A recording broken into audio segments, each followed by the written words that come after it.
क्योंकि यह एक श्रृंखला के यादृच्छिक तिथियों के बारे में होने के बजाय यह हमारे अतीत की खोज के बारे में होगा।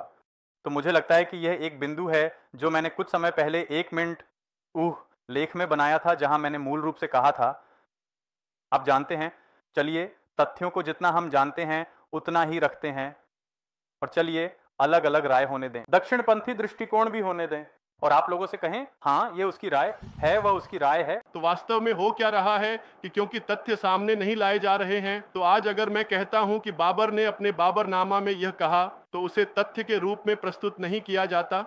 हाँ, अगर मैं ये कहता हूं तो इसे दक्षिणपंथी झूठ के रूप में प्रस्तुत किया जाता है। हाँ, तो यही है, यही मेरी आपत्ति है। बिल्कुल।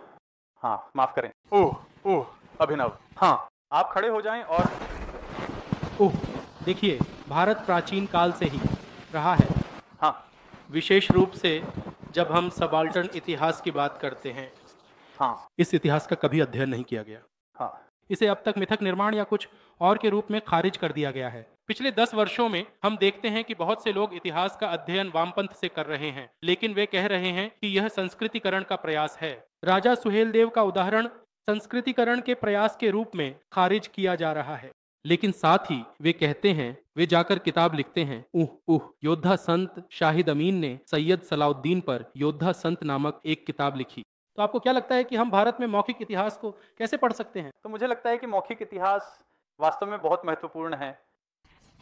जैसा कि मैंने कहा, क्योंकि हम पर शासन किया गया था। मुख्य धारा का अधिकांश इतिहास विदेशी आक्रमणकारियों द्वारा लिखा गया है। तो जिस हद तक हमारा अपना इतिहास मौजूद है, वह वास्तव में इन मौखिक इतिहासों में है।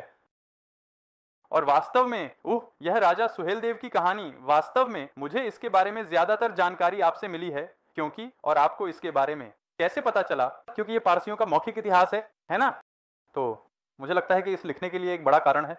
मुझे बस दुख है कि पर्याप्त लोग इसे गंभीरता से नहीं ले रहे हैं, और जितना मुझे पता है, ये इतिहास की, वे इसे बहुत गंभीरता से नहीं ले रहे हैं, लेकिन वे इसे कमजोर कर रहे हैं। हाँ, या तो अंबेडकरवादी तरीके से मिथक बनाने के रूप में, हम, या संस्कृतिकरण। हाँ, तो बात यह है कि इसके खिलाफ तर्क करने का कोई मतलब नहीं है। आपको विकल्प प्रदान करना होगा।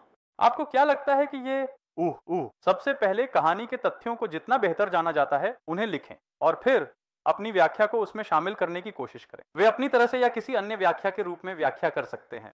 ये ठीक है, लाखों व्याख्याएं मौजूद रहने दें।